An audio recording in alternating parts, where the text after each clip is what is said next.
Kami tak pernah sholat. Bagaimana supaya suami saya mau sholat?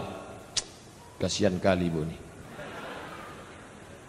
Ditinggalkannya umaknya, ditinggalkannya ayahnya, ditinggalkannya agamanya untuk mengikut kau wahai laki-laki.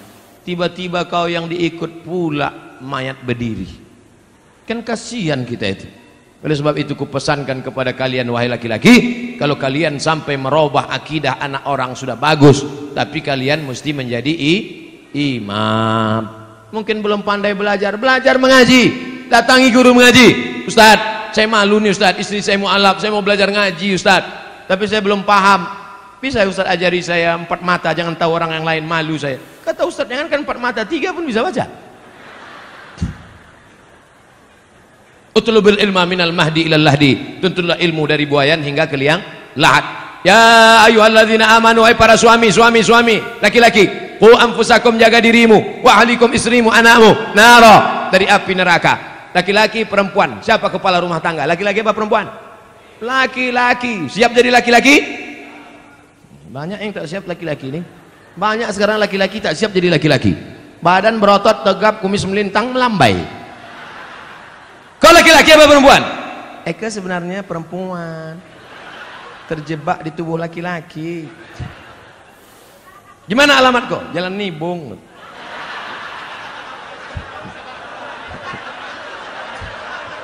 Saudara yang dimuliakan Allah, dulu tahun 90, sekarang tak ada lagi.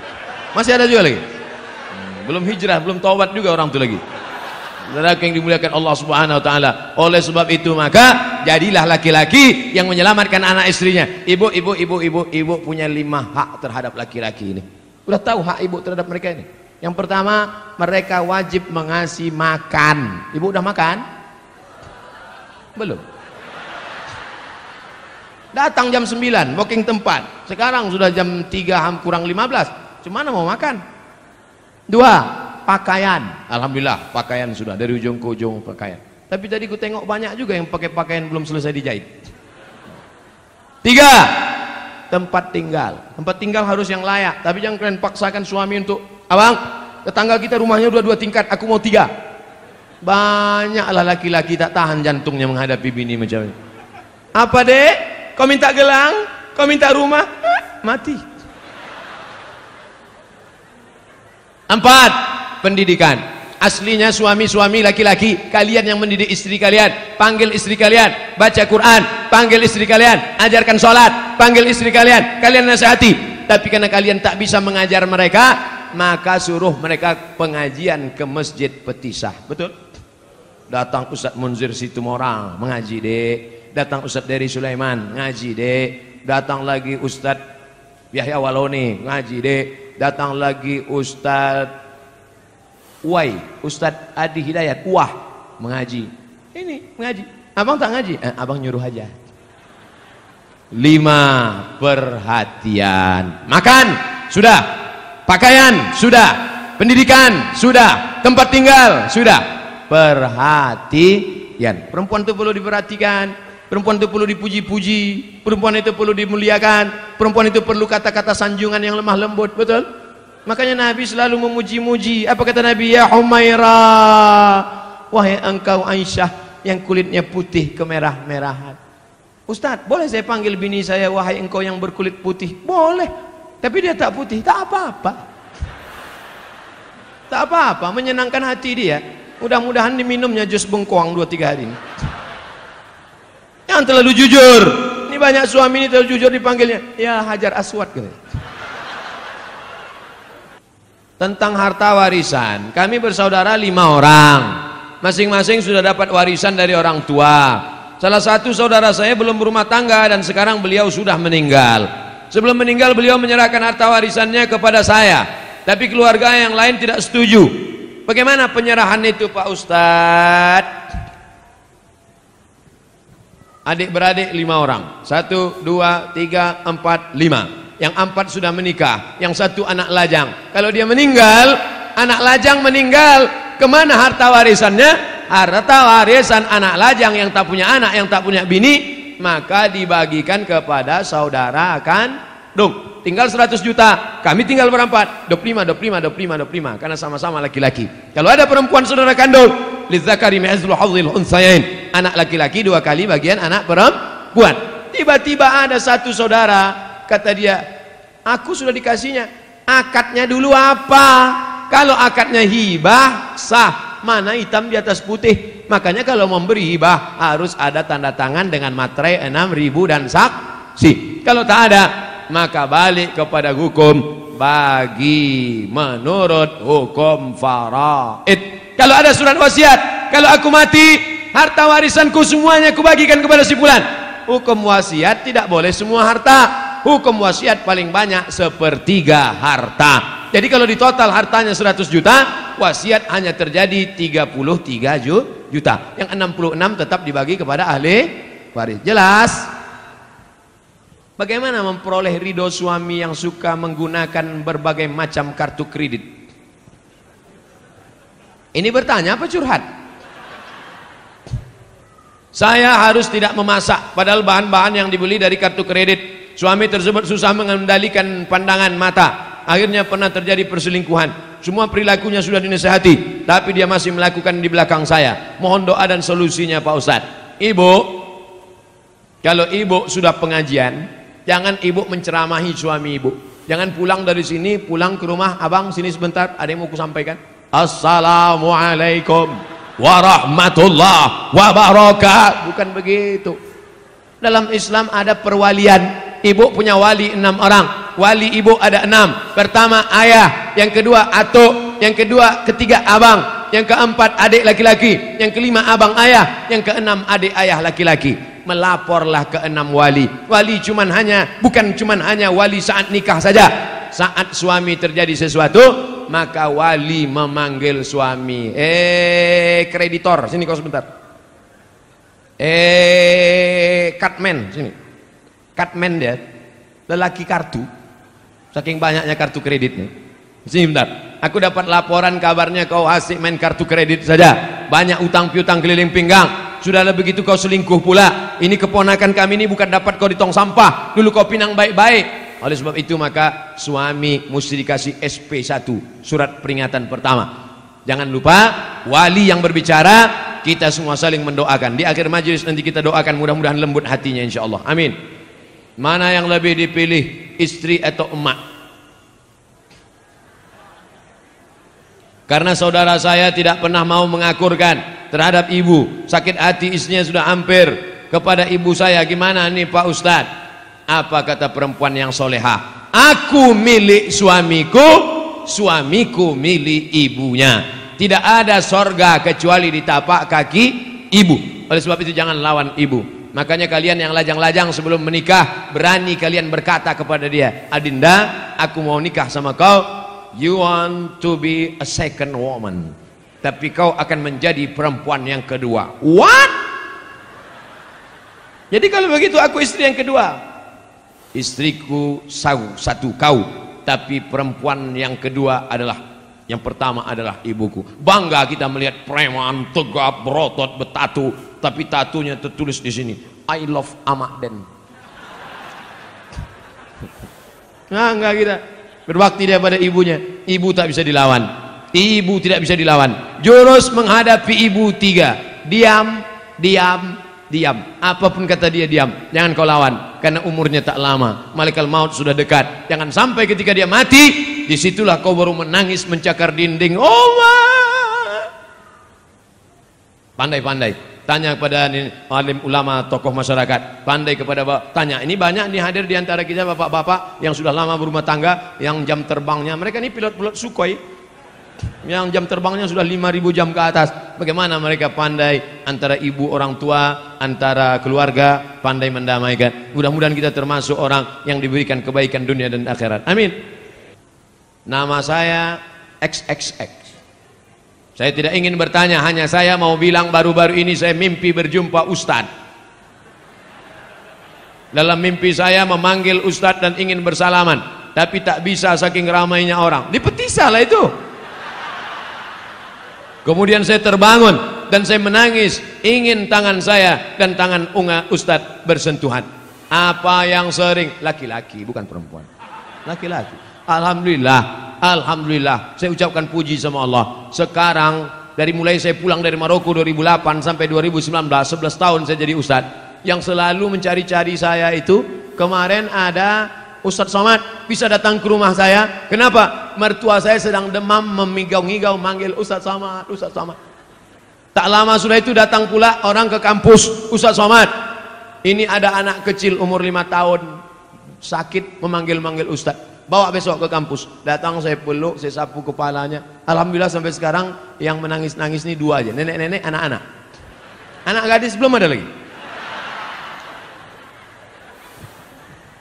Apa yang sering kau tengok, apa yang sering kau dengar, apa yang sering kau tonton, apa yang sering kau pikirkan, apa yang sering kau renungkan, itulah yang akan kau bawa waktu nanti tidur dan sakaratul maut. Biasanya jamaah-jamaah yang selalu mimpi itu, mimpi sama Habib, mimpi sama Nabi, maka dia selalu sebelum tidur itu dia ingat-ingat, dia pikir-pikir, berjumpa.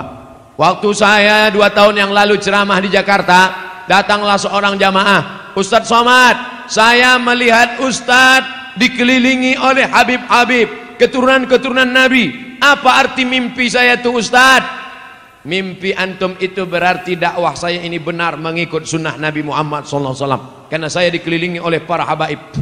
Seminggu setelah itu, tanpa direncanakan, disitulah saya berjumpa dengan Habib Umar bin Hafiz. Allah Ta'ala mempertemukan. Ternyata Ustadz tak melihat dalam mimpi, tapi jamaah melihat. Hati jamaah jauh lebih bersih dari suci daripada Ustadz Abdul Somad. Antena dia bersih, antena Abdul Somad masih kotor lagi. Kadang masih marah menengok buli-buli caci maki. Jamaah tak ada marah-marah. Orang bukan dia yang diajak. Masjid pusat pasar, masjid yang ada waktu zuhur dan asar, maghrib, apakah sah sholat Jumatnya Pak Ustadz? Ada sholat Jumat di sini? Ada sholat Jumat? Sholat Jumat jangankan di masjid, di tanah lapang pun sah. Kalau di tanah lapang sah, di ballroom sah, di convention hall sah, apalagi di misalnya, tapi bukan di Medan. Kalau di Medan jangan sholat kalian di tanah lapang, masjid banyak berserak-serak. Kuliah misalnya ke Inggris, kuliah ke Belanda, kuliah ke tempat minoritas, tiba-tiba tak ada di situ tempat, berkumpul di convention hall, di gedung, maka sholat Jumat hukumnya sah. Tapi kalau sudah masjid dilaksanakan sholat Jumat, jangan sampai kosong dari azan dan sholat berjamaah 5 waktu, subuh, zuhur, asar, maghrib, isya. Kalau sampai di situ tidak dilaksanakan sholat berjamaah, istahwadat alaihimus syayatin, maka satu negeri itu diganggu, dikacau setan. Mudah-mudahan kita selamat dari meninggalkan sholat berjamaah. Orang tua saya sebelum meninggal ingin berkurban, telah dibayar uangnya pada panitia, tapi sebelum Idul Adha beliau meninggal. Apakah itu boleh diteruskan diwakilkan pada anaknya? Maka kalau orang tua ada berpesan, nanti kalau aku meninggal atau dia masih hidup dia berpesan, maka tetap dilanjutkan walaupun sudah meninggal dunia. Orang tua hidup berpesan, sebelum sampai hari kurban meninggal, teruskan. Orang tua masih hidup berpesan, kalau aku mati nanti buatkan kurban, teruskan. Dagingnya tidak boleh dimakan ahli waris, karena wasiatnya untuk umat Islam. Ahli waris tak dapat, karena dulu kata dia, ini wasiatnya untuk orang lain. Tapi menurut mazhab Hambali, Imam Ahmad bin Hanbal, ahli waris boleh memakannya, karena ahli waris juga bagian dari umat Islam. Jadi kalau ada bapak ibu yang kemarin orang tuanya meninggal dunia, lalu diwasiatkan potong kambing, lalu kemudian dia ikut mendapatkan daging kuponnya, jangan merasa bersalah. Kalau ada ustadz mengatakan tak boleh ahli waris memakannya, berarti bukan dari mazhab Hambali, mazhab yang lain. Kita mengamalkan selama tidak keluar dari Hanafi, Maliki, Syafi'i, Hambali, selama ahlu sunnah wal jamaah, maka tetap kita boleh amalkan. Jelas? Ustadz, kita mengimani bahwa malaikat wajib diketahui ada 10. Sementara malaikat Jibril tugasnya menyampaikan wahyu kepada Nabi, sedangkan baginda Rasulullah sudah wafat. Jadi sekarang apalah kerja Jibril itu Pak Ustadz?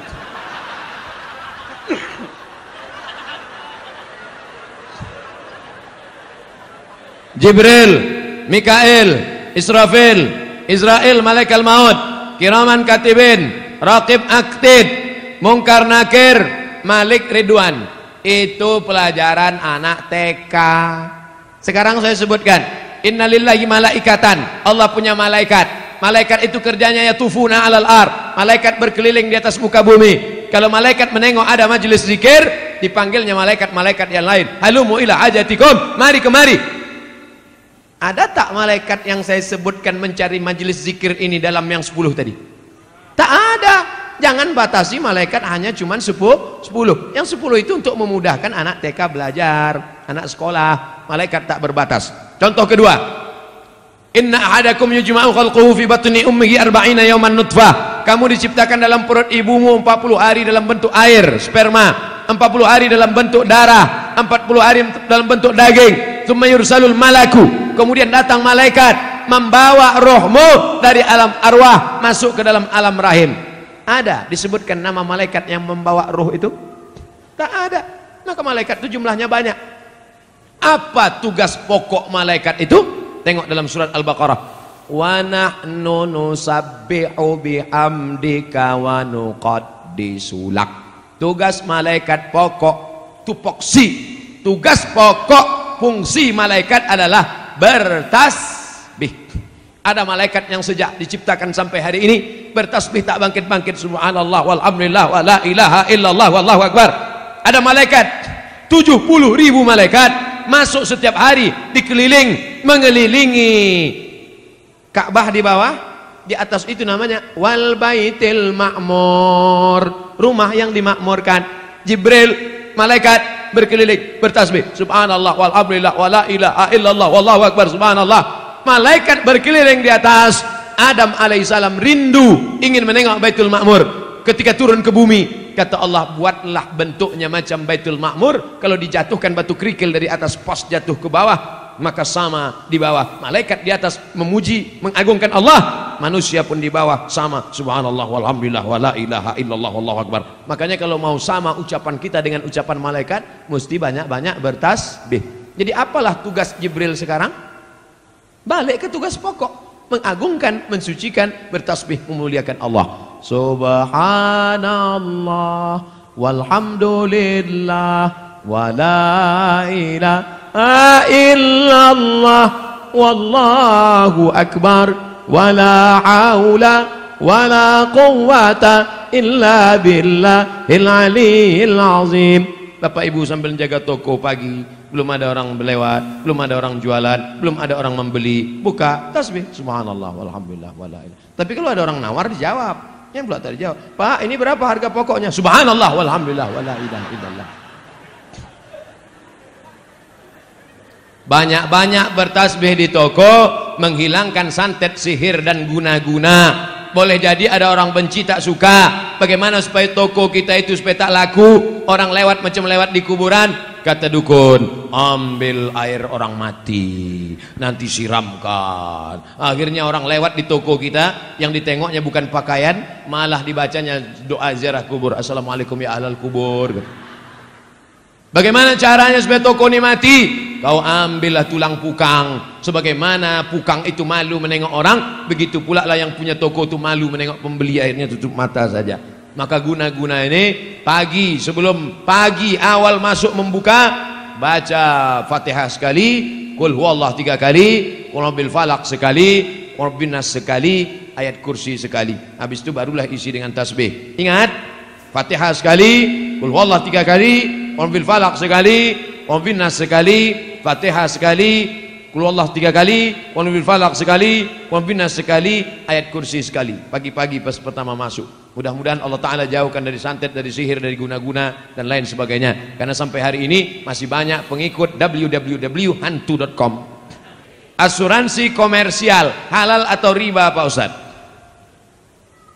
Bukan asuransi Islam, asuransi komersial konvensional. Halal apa haram?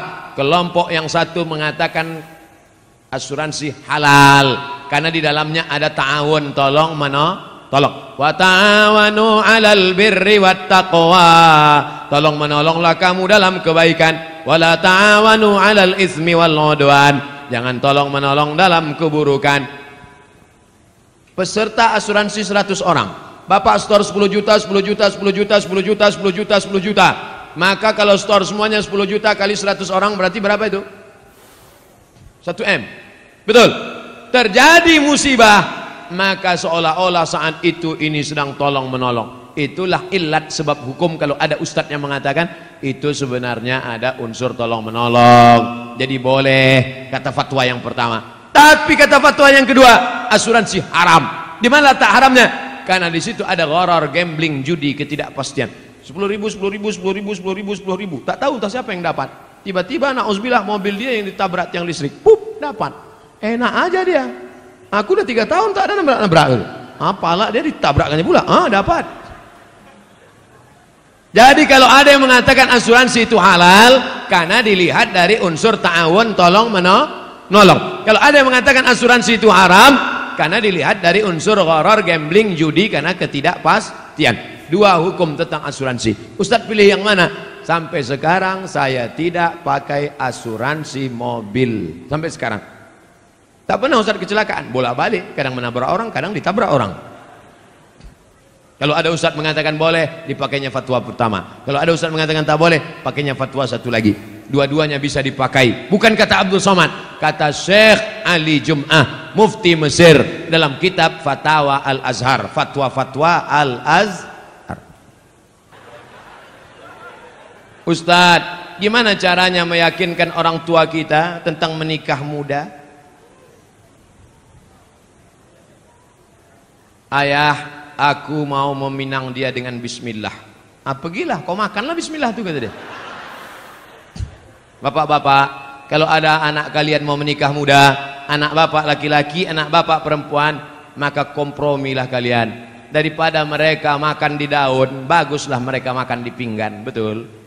Daripada mereka kumpul kerbau, kumpul sapi, kumpul kambing, baguslah mereka berkeluarga baik. Daripada mereka melakukan perbuatan maksiat, dosa, na'udzubillah, jaga mereka baik-baik. Tengok almarhum Ustaz Arifin Ilham, umur 17 tahun dinikahkannya. Anak saya nanti saya tanya, kapan dia mau nikah, ku nikahkan kau. Kapan kau mau nikah? Mana perempuannya?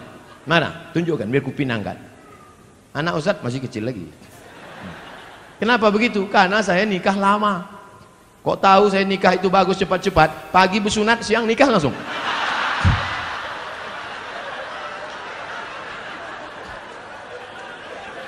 Man istata'a minkumul ba'ah, siapa di antara kamu yang sudah sanggup menikah, falyatazawwaj, menikahlah. Fa innahu aghaddu lil basar, karena menikah itu menjaga mata, wa ahsanul farji, menjaga kemaluan. Hafal dia Quran, terjaga hafalannya, terjaga matanya.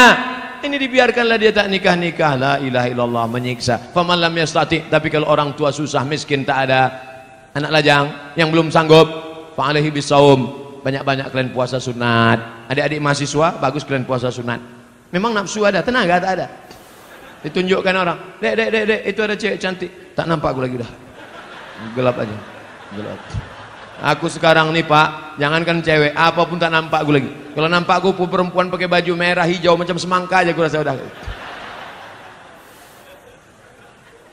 Kalau bapak kaya, duit bapak banyak, anak gadis bapak ada, mampu bapak mengasih makan, cari anak yang soleh-soleh itu, panggil dia. Mau kau nikah sama anakku? Ku tengok kau baik kali, bagus, sering kau sholat, ku tengok. Mau kau nikah sama anak saya? Ku tanggung. Tapi kalau macam-macam, ku tembak mati kau nanti. Daripada mereka diambil perampok. Anak kita sekolah agama, jilbabnya panjang, akhlaknya baik, karena tak kita carikan jodoh yang baik-baik, tak kita tawarkan orang-orang soleh, pacaran dia dengan anak fang. Apa yang terjadi? Waktu di rumah dia cium tangan, seminggu dia nikah dengan suaminya itu, balik dia ke rumah, hai ya, sehat. Dulu jilbabnya panjang, dulu kukunya bersih. Seminggu dia nikah sama laki fangnya itu, gara-gara tak kita carikan, dia sudah jatuh cinta, mabuk kepayang. Akhirnya apa yang terjadi? Dilawannya kita. Gara-gara apa? Saya tidak menyuruh bapak memaksa anak bapak untuk menikah, kita tak bisa paksa anak kita, tapi kita bisa kasihkan alternatif. Anakku, kau sudah kusekolahkan, kau sudah kukasih makan, kau sudah kukasih kuliah.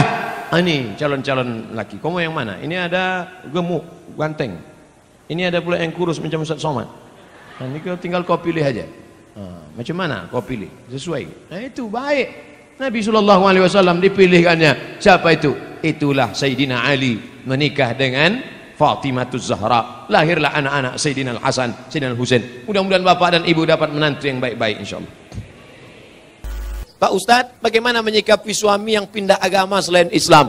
Apakah saya harus minta cerai atau harus pertahankan rumah tangga? Suami yang murtad, maka kau tidak perlu minta cerai. Cerainya automatically. Automatically itu apa Pak Ustadz? Otomatis. Kalau suami yang mencerai namanya tolak kok. Pakai kop, tolak kok. Kalau pakai kap, tolak jatuh. Tolak. Kalau istri yang menggugat, namanya khulu. Tapi kalau otomatis fasah, namanya fasah. Otomatis. Apa itu? Suami yang murtad nggak perlu dituntut, otomatis sudah cerai. Istri yang murtad otomatis. Makanya kalian wahai anak lajang, anak gadis, kalau mau nikah, yang dicek pertama adalah agamanya. Jangan yang kau cek pertama saldonya. Ustadz Somad, anak saya dokter, mantap, mau nikah, calon mantu saya ragu sholat apa enggak. Gimana cara ngetesnya Pak Ustadz? Suruh ketemuan jam 12 siang hari Jumat. Mas, kita ketemuan hari Jumat jam 12 ya. Mohon maaf, untuk yang satu ini tidak bisa, karena aku harus sholat Jumat. Terimalah dia. Tapi kalau dia bilang, oke. Tapi tes ini tidak bisa dipakai lagi karena soal sudah bocor. Nanti saya kasih soal yang baru. Saya banyak soal-soal. Bisa kita bicara 4 mata Pak Ustadz. Jangankan 4 mata, 3 pun bisa kita bahas. Agamanya dulu. Wahai laki-laki, kalau kalian mau meminang perempuan, tengok agamanya. Wahai para wali, perempuan tidak langsung menerima laki-laki. Perempuan itu tidak langsung sama laki-laki. Dia harus ada walinya. Yang menerima si laki-laki itu 6. Bapakmu, kakekmu, abangmu, adikmu, pamanmu, abang ayahmu, adik. Dia tanya. Makanya perempuan itu ditanya, "Nduk, anak perempuan, maukah engkau menerima laki-laki ini?" Kalau perempuan itu diam, berarti tanda setuju. Dulu anak gadis diam. Anak gadis sekarang mau jawab iya aja atau iya banget ya. Nah, kalian perempuan, yang pertama dilihat dari laki-laki adalah din, agamanya, wa khuluqahu, baik agamanya, baik akhlaknya, terima dia. Tapi kalau perempuan yang dilihat apa? 4. Tungkahul mar'atu li 4. Perempuan dinikahi karena 4. Mal, kaya. Wali hasabiha, keturunan bangsawan, bangsa yang hidup di awan. Wali jamaliha, cantik. Wali diniha, karena agamanya. Ustadz Somad, ya, saya mahasiswa Ustadz dulu di kampus. Udah tamat kuliah? Sudah Pak Ustadz. Udah kerja? Udah Pak Ustadz. Udah nikah? Belum Pak Ustadz. Kenapa belum nikah? Nyari yang ada 4-4-nya. Bisa Ustadz carikan Ustadz? Kalau ada 4-4-nya ngapain ku kasih ke kamu? Jangan kau cari karena cantiknya, karena wajah perempuan akan berubah. Kemarin kami baru reuni. Baru ketemuan reuni 20 tahun gak ketemu. Dulu imut-imut, sekarang lisut. Bunga, bagaimana tabiat bunga? Bunga kuntum mekar harum, cantik, kuning, layu, mati. Ada bunga yang tak layu, bunga plastik. Makanya banyak perempuan sekarang wajahnya plastik semua. Pipi plastik, dagu plastik, hidung plastik. Ini alis apa bulu mata? Plastik, ulontik bukan main. Ada orang bakar sampah, layu. Menggeletar tangan, mencukur bulu mata. Mau pergi undangan, salah potong, hilang semua. Kawan udah mulai nelpon, gimana? Jadi kita berangkat. Wah kacau ini. Hilang, nggak mungkin pergi satu, hilang kan dua-duanya. Hilang. Gimana? Waduh kacau, gimana ini? Mau ditempelkan ijuk sapu nggak mungkin. Untung ada spidol white ball. Makasih ya Pak, memang kau penyelamatku. Rupanya spidolnya nggak permanen. Sampai di tempat undangan, sambal udangnya pedas. Kipas angin mati, meleleh. Ambil tisu, lupa. Panas ya? Iya. Semua orang senyum. Kok tiba-tiba orang ini ramah ya? Senyum. Senyum. Semua senyum. Sampai pulang ke rumah mati lampu jam 9 malam. Assalamualaikum bang. Waalaikumsalam. Dia buka pintu. Allahu la ilaha illal qayyum. La ta'khudhuhu sinatun wa la naum. Lahu ma fis samawati. Kenapa hantu ini nggak pergi? Aku istri apa? Inilah bahayanya. Kalian anak muda boleh tertawa sekarang, tapi ini bisa saja terjadi pada istri kalian. Maka pilihlah perempuan-perempuan bontang yang solehah, yang religius, yang agamis. Takbir. Yang takbir yang belum nikah. Anak udah do re mi fa sol la si do. Amin. Allahu Akbar. Jaga aja bini di rumah. Kalian ini sudah punya rumah. Yang saya bicarakan ini anak-anak lajang yang belum punya rumah. Dia bicara tentang rumahnya yang baru. Kalian rumah yang udah lama itu aja dempul-dempul dikit, cet-cet dah. Saya seorang akhwat. Kelihatan dari tulisannya? Ada yang ingin saya tanyakan. Dia kalau nanya sama saya, tulis aja pertanyaan. Ini dia buat, saya seorang akhwat. Dibuatnya tanda titik 2. Ustadz, seorang akhwat, ada yang ingin saya tanyakan. Ada orang melamar saya, tapi saya sedang menyukai orang lain. Bagaimana ya Pak Ustadz? Ini mancing-mancing aja. Ada laki-laki melamar engkau, tapi hatimu sedang suka dengan orang lain. Maka kau tengok dulu mana di antara dua laki-laki ini yang bisa menyelamatkan engkau dunia akhirat. Kalau tiba-tiba yang ini datang, ini jantan dia, perkasa dia, dipinangnya kau dengan baik. Ini cuma berani bawa engkau makan mie ayam, bakso, bonceng sana, bonceng sini, pegang tangan, ujung jempol kaki. Nah, kau campakkan ini, Fir'aun, ini tak ada gunanya nih. Ini yang Musa yang baik ini. Laki-laki yang baik bukan yang berani membawa engkau di belakang orang tuamu. Laki-laki yang baik adalah yang bertanggung jawab datang. Laki-laki yang perkasa bukan yang datang dengan mobil besar, motor megah yang mewah. Laki-laki yang perkasa adalah laki-laki yang berani berkata, kupinang kau dengan bismillah. Buanglah mantan pada tempatnya. Mudah-mudahan yang tua, yang muda, remaja-remaji semuanya diselamatkan Allah Subhanahu wa taala.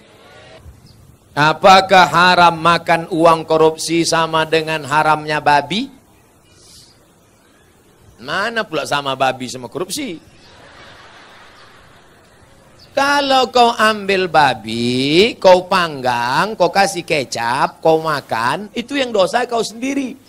Tapi kalau korupsi kau makan, kau mesti kembalikan uang ini kepada orang pemiliknya. Kalau kau makan babi, di akhirat kau nggak perlu nyari babi. Tapi kalau korupsi, kau mesti cari orang itu. Kalau kau korupsi satu desa, berarti satu desa mesti kau cari. Kalau kau cari, kau korupsi satu provinsi mesti kau cari. Kenapa Ustaz tak sebutkan satu kota? Ada Bu Wali di sini. Nggak mungkin Bu Wali korupsi. Beliau dokter. Kalau mau dia cari duit, nggak perlu jadi wali kota. Diambilnya aja senter sama senter kecil sama martil kecil, selesai. Oleh sebab itu maka kalian yang sudah pernah korupsi, maka uang korupsi itu dihitung, serahkan ke lembaga yang dinikmati orang banyak, panti jompo, anak yatim, fakir miskin, masjid. Dulu kau korupsi berapa? 100 juta. Hitung, balikkan. Nanti kalau pengurus masjid nanya, kok banyak kali? Ambil aja Pak, Ustaz tanya. Jadi nggak perlu, ini aku serahkan 100 juta karena korupsi dulu, tunai. Nggak usah, nanti ditangkap KPK. Jelas? Ada orang nanti mati di hadapan Allah, puasanya banyak, sholatnya banyak, hajinya banyak. Tapi ternyata amalnya itu habis. Kenapa? Diambil orang yang pernah dia aniaya, pungli, kutipan liar, korupsi, sogok. Habis amalnya, diambil di akhirat. Oleh sebab itu kita tulus, ikhlas, bersih, sebersih-bersihnya menghadap Allah Subhanahu wa taala. Mudah-mudahan kita dibersihkan Allah dari segala macam nih. Amin. Hidup ini bukan sebentar, bukan lama saudaraku. Hidup ini hanya sejenak saja. Seperti orang yang bernaung di bawah pokok kayu sementara hujan. Hujan berhenti, kita pun berlalu. Habis ini kita akan pindah ke alam barzah, alam kubur. Setelah itu kita pun akan masuk dalam surga Allah. Mudah-mudahan kita diselamatkan dari neraka jahanam. Amin. Apa yang harus saya lakukan ketika ibu saya selingkuh sudah 3 kali kedapatan? Apakah saya boleh membenci dan memarahinya? Apa yang sebaiknya dilakukan bapak saya, Pak Ustadz? Engkau dulu lahir ke dunia ini lewat rahim ibumu atau lewat tabung gas 9 kilo? Apakah bisa kau katakan, Mama, aku tak pernah? Tidak pernah, kita pernah lalu di perutnya, lalu di rahimnya, dan dia meregang nyawa. Itu tidak bisa kau pungkiri. Oleh sebab itu, bahwa dia bersalah, ya, tapi kesalahan dia tidak membenarkan kedurhakaan engkau. Maka caranya bagaimana? Suruh bapakmu menasehatinya. Bapakmu pun kok bisa dia buat selingkuh 3 kali? Kemana bapakmu selama ini? Laki-laki itu kan tahu dia. Periksa HP-nya. Tiba-tiba di HP ketawa-ketawa. Kiki. Kau ngapain siapa? Sama siapa? Sama mantan, Bang. Reuni-reuni dia pergi. Tanya dia. Ibu-ibu kalau reuni bapaknya ikut. Nanti pergi sendirian. Ditanya, mana gambar suamimu? Ini. Gantengan aku ya? Iya, Bang. Akhirnya semua berawal dari macam. Udah macam abang saya. Udah macam adik saya. Berawal dari macam, berakhir dengan macam-macam. Oleh sebab itu ini mesti kita jaga. Nah, dalam kasus begini bagaimana Pak Ustadz? Laki-laki 2. Yang pertama, dia sabar atau dia gugat ke pengadilan. Kalau kau sabar, kau jaga dia. Kalau tidak, kau gugat di pengadilan, maka kasus perselingkuhan paling cepat hakim menjatuhkan talak. Kalau kau sabar, jaga dia dengan baik. Kalau kau tak sabar, kau lepas dia dengan baik. Bunga bukan setangkai, kumbang bukan seekor, patah tumbuh hilang berganti, hilang 1 tumbuh 1000. Gimana? Sabar? Saya sabar Pak Ustadz. Jaga dia sampai mati, saya jaga Pak Ustadz. Lupakan yang lain, lupakan. Jaga dia. Tapi jangan mulutmu berkata sabar, hatimu berkata yang lain. Gimana aku bisa menerima dia? Dia sudah diobok-obok 3 orang. Bagaimana kiat mendidik anak agar mudah untuk diarahkan kepada kebaikan, termasuk menyelamatkan ortunya nanti di akhirat? Mendidik anak itu sejak kapan? Mendidik anak itu sejak mencarikan calon ibunya. Karena bibit yang baik ditanam di tanah yang subur, akan tumbuhlah bunga-bunga yang cantik dan indah harum semerbak. Tapi kalau bibitnya kau tanam di tanah yang tandus, akan tumbuh pohon kaktus, dilihat tidak indah, dicium tidak harum, durinya menusuk hidung bengkak. Oleh sebab itu maka carilah perempuan yang solehah. Perempuan yang solehah. Bagi yang belum nikah, yang sudah ada, kau jaga-jaga aja lah yang sudah ada. Kalau istrimu solehah, dia hamil, dia sambil masak baca ayat Quran. Bismillahirrahmanirrahim. Ar-Rahman. Garamnya garam. Allamal Quran. Jadi anak soleh ya nak. Coba kalau istrimu tak solehah. Dia masak.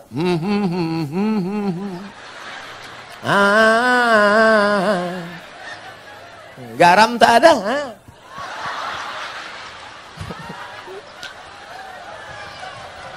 Kuku panjang. Kuku panjang. Di atas black kutek, di bawah black daki. Dimasaknya kau bakwan. Sebelah kiri pula tuh. Enak bakwan mama ya. Iya. Makanya kalian cari yang solehah. Setelah anak lahir, selama mengandungkan itu apa yang dia baca? Dia baca surat Yusuf. Datang ke Kiai, Pak Kiai, gimana supaya anak saya baik? Baca surat Yusuf. Maksud Pak Kiai supaya anaknya nanti imannya kuat seperti Nabi Yusuf diajak berzina oleh Zulaikha tapi nggak mau. Rupanya dia salah sangka. Disangkanya anaknya ganteng macam Nabi Yusuf. Begitu lahir hitam pendek. Marah sama Pak Kiai. Pak Kiai, kenapa anak saya seperti ini? Kenapa enggak seperti Nabi Yusuf? Suaminya mana? Ini suaminya Pak Kiai. Iya sama.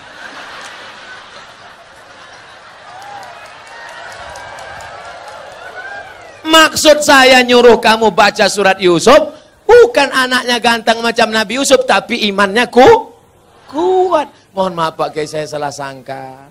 Ya nggak apa-apa lah, udah terjadi apa boleh buat pakai. Dia nggak akan marah, dia nggak akan komplain ke kamu. Aku nyesal nikah sama kamu mas, hitam pendek, jelek, busuk, bau. Jangan-jangan aku kena pelet dulu. Dia tetap nerima. Apa kata dia? Mas, aku nggak marah. Karena Islam mengajarkan rukun iman 6. Iman ke-6 adalah nerima takdir baik dan takdir buruk. Engkaulah takdir burukku, Mas. Dia ridho nerima. Dia tidak akan marah mencaci maki engkau. Karena dia berkata, walaupun bagaimanapun juga, engkau adalah pilihan terbaik menurut Tuhan untuk aku, Mas. Walaupun kemana-mana orang selalu bertanya, itu supirmu ya? Lalu kemudian setelah anakmu lahir, dia akan menyusukannya. Disusukannya anakmu berapa lama? 2 tahun. Sekarang banyak perempuan tidak mau menyusukan anak 2 tahun. Disusukan anak ke kaleng. Makanya anak pulang sekolah bukan meluk ibunya, meluk kaleng. Tanya Bu Dokter, tanya Pak Dokter Andi Sopyan, apa kata dokter? Coba tengok dinas kesehatan, susukan anak Anda 6 bulan berturut-turut, ASI eksklusif. Insya Allah otaknya akan cerdas, tubuhnya akan sehat, tidak terkontaminasi penyakit. Dulu kita mandi di sungai 6 jam mandi sampai biru bibir, nggak ada batuk, nggak ada demam. Air susu ibu membuat kita kuat, imun kita sehat. Anak sekarang ngelihat mendong aja bersin. Ikatan emosional dekat. Anaknya disusukan ibu. Ibu yang menyusukan anak untuk menghindari kanker payudara. Ibu yang menyusukan anak sekaligus keluarga berencana. Ibu yang menyusukan anak, kedekatan emosional antara ibu dan anak. Makanya anakmu jauh dia tetap nelpon, mama mau makan apa, nanti adik bawakan makanan ya. Anak yang tidak kau susukan, kau titip uang pun dia lupa. Mana titipan mama tadi? Nggak ingat, ma. Lupa. Jangan heran. Kenapa? Karena hubunganmu dengan dia sudah lama putus. Lalu kemudian setelah itu dijaganya. 2 tahun pertama, susukan. 2 tahun kedua, lari-lari, lompat-lompat. 2 tahun ketiga, mulai dia mengajarkan surat-surat pendek. Anak sambil motong-motong bawang, motong-motong cabai. Bismillahirrahmanirrahim. Qul huwallahu ahad. Akhirnya dia ajak sholat. Sekarang kita ketemu perempuan di tepi jalan. Umur 5 tahun, lipstiknya tebal, rambutnya pirang 3 warna, merah, kuning, kelabu. Kuteknya merah. Kira-kira anak umur 5 tahun ini yang ngajar siapa? Maknya. Al-Madrasatul Ula. Ibu adalah pendidik pertama. Sekolah sebelum S1, S2, S3. Pendidik kita yang pertama adalah ibu. Tadi waktu saya makan, ada anak kecil berjilbab panjang. Ustadz, anak kecil mencium tangan saya. Anak kecil ingin duduk dekat saya. Kenapa? Karena anak-anak ini dilahirkan oleh ibu-ibu yang solehah. Di mana ibu-ibu solehah itu berada? Di Bontang. Wahai laki-laki yang ingin mendapatkan istri solehah, datanglah kalian ke Bontang. Yang sudah nikah jangan lagi.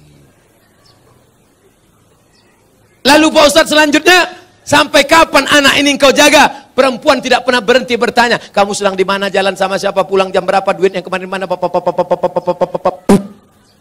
ketika perempuan berhenti ngomel, berhenti merepet, berhenti bicara, saat itu kiamat sudah terjadi pada anak-anak kita. Jangan sampai diam saja. Bu, saya bawa anaknya ya, bawalah. Sampai pagi ya bu, enggak apa-apa. Anaknya hamil bu, ya enggak apa-apa. Jangan sampai kalian laki-laki harus gagah perkasa, perempuan juga harus menjaga. Pak, saya bawa anaknya sebentar jalan-jalan ke kota. Jangan. Ibu juga harus begitu. Bu, kami bawa. Jangan. Jangan sampai bapak bilang, jangan. Sekali tidak, tidak. Datang ibu dari belakang, bawalah. Kita dulu lebih parah daripada itu. Rusak anak-anak kita. Harus kita jaga generasi ini insya Allah. Apa hukum kegiatan arisan julo-julo door to door dalam 1 juta dikeluarkan 25.000 untuk ketua? Pesertanya jelas. Saya, Pak Bupati, Pak Anggota Dewan, Bapak Kapolres, Bapak Dandim, Buya, Ustadz Zul, alumni, guru, 10 orang.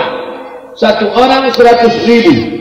Maka diundi keluar 1 juta. Kebetulan yang diundi pertama keluar Abdul Somad.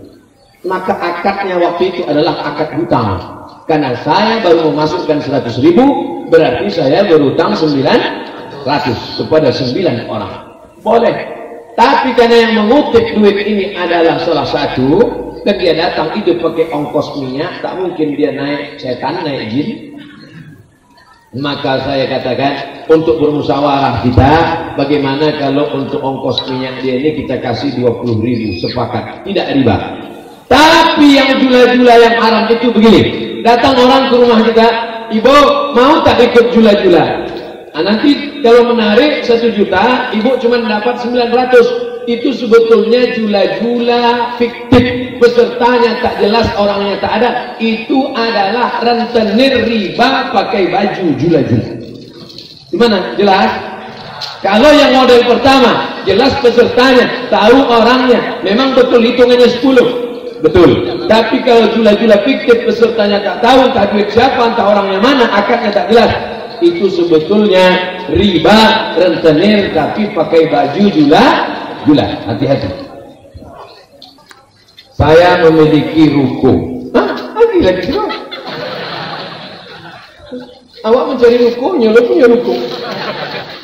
Ruko ada 10. Mati awak, api diambil anak-anak. Coba bagikan ciek ke situ. Betul? Ruko dia Ustaz Somad, itu ruko yang ada di sana, saya wakafkan. Ruko siapa? Entah. Pastikan dulu punya awak. Saya punya ruko Pak Ustaz, 1 tahun 10 juta. Apakah saya wajib mengeluarkan zakatnya Pak Ustaz? Zakat pendapatan di total semua. Gaji sebulan sampai juta, 1 tahun sampai 8 juta. Ditambahkan ke ruko tadi 10 juta, 50 sampai juta. Ditambahkan lagi uang tunjang, uang sikut, uang sundul, uang tanduk, uang sipak. Maka di total selama setahun 100 juta. Zakatnya 2,5%. Kalau zakat 100 juta 22,5%, maka zakatnya 2,5 juta. 100 juta disimpan di dalam dompet, dompetnya dikunci. Disimpan di dalam laci, lacinya dikunci. Disimpan dalam lemari, lemarinya dikunci. Disimpan di dalam kamar, kamarnya dikunci. Disimpan di dalam rumah, rumahnya dikunci. Disimpan di dalam komplek, kompleknya dikunci. Tabaka habis, saudara. Oleh sebab itu keluarkan zakatnya 2,5% di total dengan yang lain. Saya tidak akan periksa harta bapak ibu masing-masing. Kita beriman kepada Allah, Allah melihat. Semoga Ustaz selalu dalam keadaan sehat, amin. Dalam pernikahan adat Jawa ada yang namanya sungkeman. Itu di Jawa atau di Sumatera Barat? Itu menunjukkan orang Sumatera Barat tidak menolak siapapun yang mau datang ke Sumatera Barat. Silakan investasi, datang aman. Ini buktinya orang Jawa ada. Bagaimana sungkeman itu dalam Islam Pak Ustaz? Lihat kaidah usul fikih. Al-aslu fil asya al-ibahah. Hukum asal segala sesuatu dalam Islam hukumnya boleh. Ayahnya duduk sama emaknya duduk. Jangan takut, insya Allah tak pecah. Saya 50 kilo. Ayahnya sama emaknya duduk. Tiba-tiba datanglah anak sungkem. Tak boleh berdiri, berjalan lututnya. Sampai ke situ diciumnya tangan. Pripun kabari pulang pinoro sekoma. Ada sopan santun tata kerama, tak ada hukum salah menyalah. Tapi kalau sampai dia bersujud bersimpuh menyembah manusia, tapi rasanya sungkem sekarang pun sudah dibersihkan oleh wali songo, sudah dibersihkan oleh kiai-kiai dari yang merusak akidah. Kalau hanya sampai kepada poin yang ketiga, mulia dalam akhlak, mencium orang tua, mencium tangan, memeluk, maka hukum dalam Islam menjadi patokannya adalah Quran Sunnah, dan memahami Quran Sunnah itu dengan pemahaman ulama. Taraktu fikum amrayni, kutinggalkan pada kamu 2 perkara. Intamassakum bihima, kalau kamu pegang yang 2 ini, lan tadillu abada, kamu tak sesat untuk selamanya. Kitabullah Al-Quran wa sunnati, dan sunnah Rasulullah sallallahu alaihi wasallam. Kalau tak paham Quran, tak mengerti sunnah, kemana kita bertanya? Al ulama warasatul anbiya. Maka tanya kepada ulama-ulama kita. Di Muhammadiyah ada namanya majelis tarjih. ada pendapat mazhab Hanafi, ada pendapat mazhab Maliki, ada pendapat mazhab Syafi'i, ada pendapat Hambali, ada pendapat mazhab Imam Ibnu Abi Layla, ada pendapat Imam Al-Laits, ada pendapat Imam Ibnu Katsir, ada pendapat Imam Sufyan Ats-Tsauri, ada pendapat Imam Sufyan Ibnu Uyainah. Maka datanglah ulama majelis tarjih mengambil pendapat ini dimunaqashahkan, lalu kata beliau at-tarjihu fi kada, pendapat yang kuat dalam masalah ini, maka itulah yang diamalkan dalam tradisi organisasi Muhammadiyah. Mudah-mudahan kita mengikut Quran dan Sunnah, mengikut pemahaman para ulama. Amin ya rabbal alamin. Apakah boleh anak angkat dijadikan istri? Why not?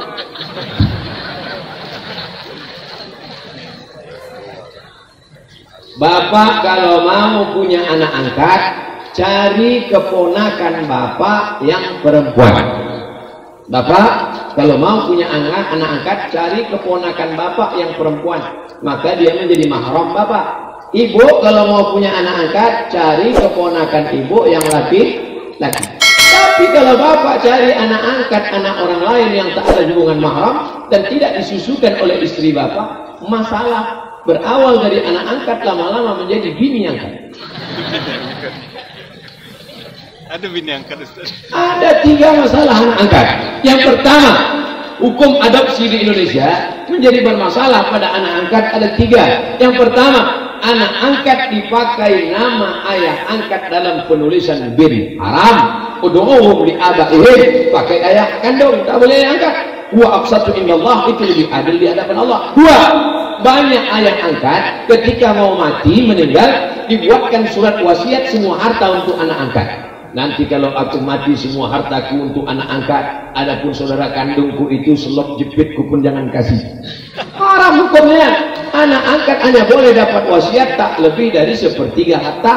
Kalau lebih daripada itu haram. Yang ketiga yang jadi masalah adalah kalau bapak punya anak angkat, nanti bapak berdua-dua di rumah dengan dia, ibu punya anak angkat, ibu pun berdua-dua, tak ada mahram, haram. La yaqluwanna rajulan ma'amratin illa ma'azi mahramin, tak boleh berdua-duaan tanpa mahram. Tapi dia udah macam anak saya Pak Ustaz, dia udah macam ayah saya. Berapa banyak berawal dari macam, berakhir dengan macam-macam. Ingat, setan datang. Setan datang dari depan, dari belakang, dari kanan, dari kiri. Tak 1-2 kejadian, terlalu banyak untuk diceritakan. Tonton di YouTube, lihat, dibaca di koran, di internet, kejadian tentang ayah angkat, anak angkat ini. Maka kita jaga keluarga daripada perbuatan yang haram. Apa hukumnya kuburan didatarkan Pak Ustaz?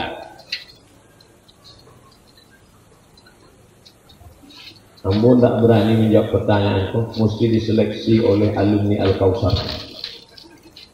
Kau ditanya, ini masalah yang bantuk-bantuk dan patah, dipanggil lah dia mengiskin.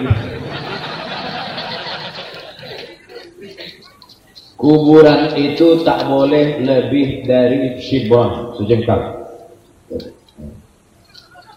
Gunanya supaya orang tahu, kalau tidaknya langkahi kubur. Di ayat jenisa ahadukum ala jamratin minan nar, duduk dia teh bara api neraka khairun, lebih baik min ayat jenisa ala qabrin, daripada duduk di atas kubur. Tak boleh melangkah kubur, maka dibuatkan sejengkal tingginya, 1 batu di kepala, 1 batu di kaki, sebagai menunjukkan bahwa itu makam kuburan. Kalau diratakan nanti orang tak tahu ini makam siapa.